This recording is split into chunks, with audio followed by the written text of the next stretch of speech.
लिखिले नारी कवि अपर्णा देवी टिके भिड़ी के बजे वो लाजो ब्याजो जो छाड़ी को है दैत्य लाजो ब्याजो जो छाड़ी को है दैत्य सिरे दई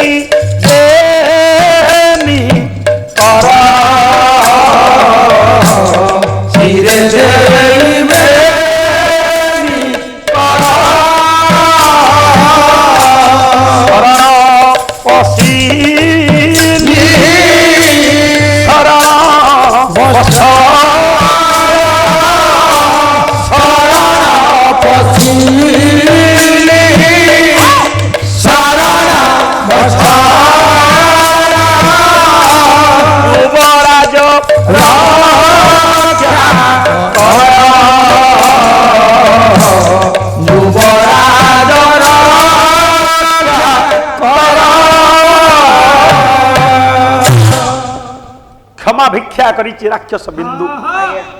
कला आपण मते क्षमा अर्पण करंतु।